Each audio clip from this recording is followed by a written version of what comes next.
Good evening, everyone. Thank you for taking the time to come out this evening. First, let me say to all the candidates, fantastic job. I've been sitting back there, I'm inspired by each of you, and I thank you for taking the time to be able to introduce us to your stories. Also, before we begin, understand I'm aware that I am the only thing standing between us and the awarding of the presentations. So I promise I'll try to be brief and painless. All right, so I'm a little bit different than the typical student here, and during the course of my presentation, I'll explain why. First, this is my first semester at the University of Dearborn, Michigan, and I am pursuing a degree in criminology and criminal justice. A little bit about myself. I'm an active duty Army officer with over 10 years of service. I'm one of the few females in my field, and I've risen to the top 3%. I'm the first to go to college. I overcame poverty, family expectation, and early life setbacks. I juggle being a mother to 4, yes, you heard that right, 4, wonderful children that humble me every day. As stated before, I am a graduate student in criminology and criminal justice with the College of Arts, Science, and Letters, working towards my second master's, and soon an M-Talent designee. That is, if I don't completely blow this presentation. Doing all this while still maintaining a healthy social life, being a good friend, and raising productive children in society is not exactly easy. To clarify, if I were to sum up my life to this point, I would say I'm really good at doing the impossible. All right, so on the inside though, who am I? We'll go back to that. In reality, I am a stressed out overachiever who downplays my accomplishments, and I am a non-traditional student that have no idea what I'm going to do when I grow up. Why does this matter?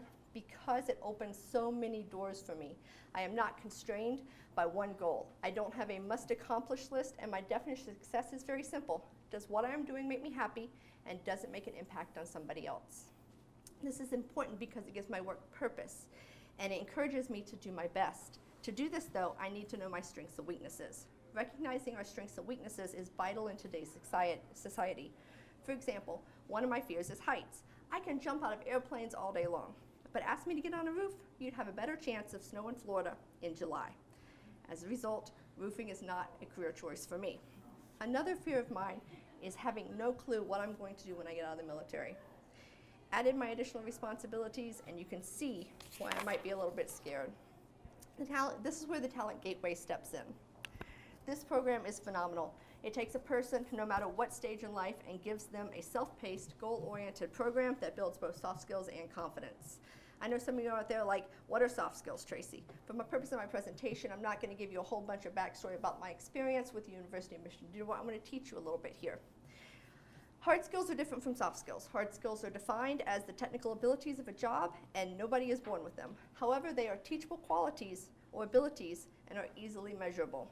They are often more quantifiable and easier to learn than soft skills. A hard skill for me, for example, might be the ability to conduct a tactical operation or conduct an investigation.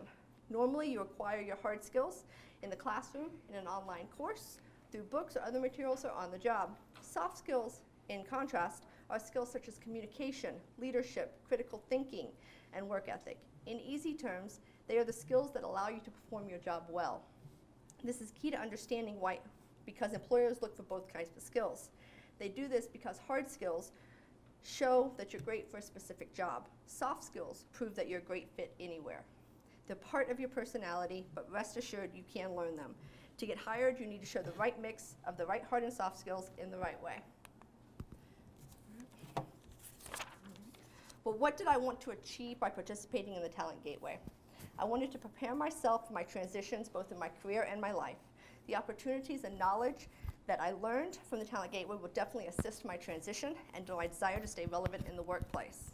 This is important because nothing ever stays the same. You are not the person you were yesterday, and you will not be the same person you are today. Every day we learn and we grow. This growth defines us and alters our viewpoint of the world. As a result, you have to train for the task that you have tomorrow, because by the time you are already hired, you already have the skills and qualifications to do the job well.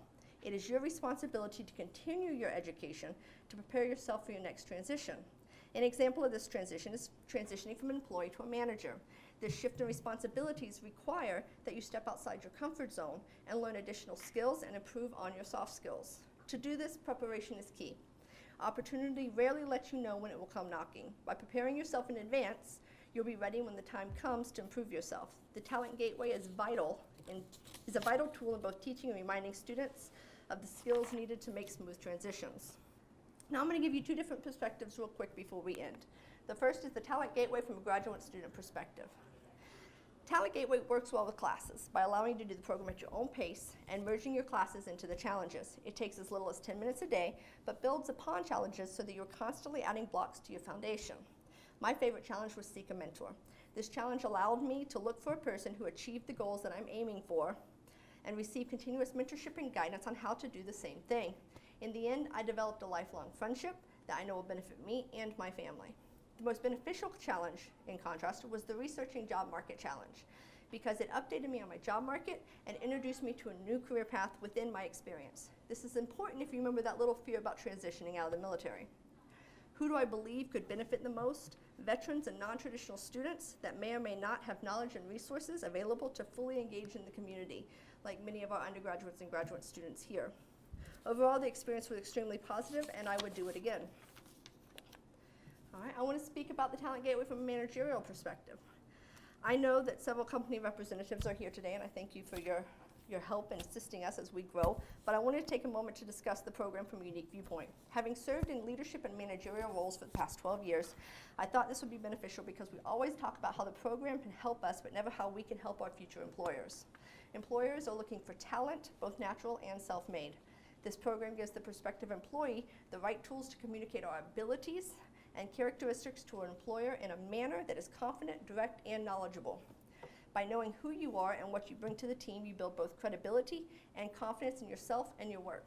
As a manager, I looked for quality, influence, dedication, and pursuit of excellence. The Talent Gateway capitalizes on all of those traits, and if I had the chance to have all my future employees go through this program, I absolutely would. This would help me mentor and advise them as they progressed in their career progression.